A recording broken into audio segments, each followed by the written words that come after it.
Magandang umaga po sa ating lahat, mga followers natin sa General Stone Vines. Magandang umaga po. So may nagpadala po sa akin ng video guys, na baby na 3 months old pa po, na nandyan po ngayon siya sa General Hospital sa Ilongos, Leyte.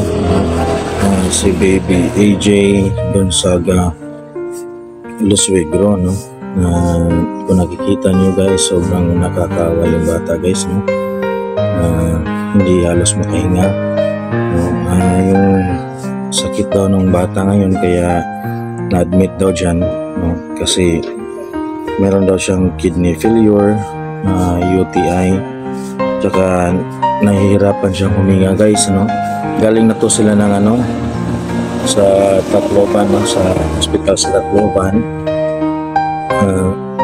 Pero hindi pa rin daw gumagaling yung bata, Yan guys, so tingnan nyo guys, sobrang nakakaawa yung bata guys, Sana po, kung sino man po yung may mabubuting puso dyan, sana po mabigyan po natin ng tulong si baby EJ na nandyan ngayon nakakonfine sa Ilongos Hospital.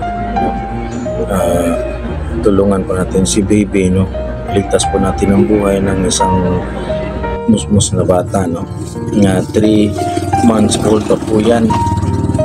Kasi sobra po talaga nakakaawa yung baby guys, Saka yung mama niya at papa ngayon sobrang nahihirapan na po sa gastusin, kasi nangyari po wala pong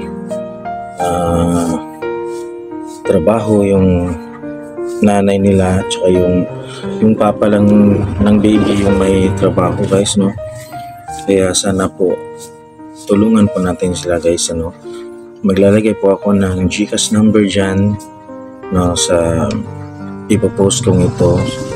Guys, so tingnan nyo yung mata ng bata guys, Sobrang nakakaawa talaga guys, Sobrang sakit sa damdamin na yung 3 months old pa lang na baby is ganito na yung nararanasan niya guys, Meron na siyang oxygen dito sa kanyang ilong. So sana po kung sino man po yung may mga mabubuting puso dyan, kahit po magkano yung natin guys, kahit kaunti guys, kasi pag dumami na yan guys, sobrang malaking tulong na po yan sa kanila guys, Sana po tulungan niyo po kami na matulungan po natin ang pamilyang Lusuegro sa Tabunok, Ilongos, Leyte. So maraming salamat po sa lahat ng nanood ng video na ito. Paki-share po ninyo guys para mas marami po makakita, mas marami po makabigay ng tulong sa kanila. So hanggang dito na naman siguro ako guys, maraming salamat po again sa lahat po ng tutulong kila baby EJ Gonzaga Lusuegro.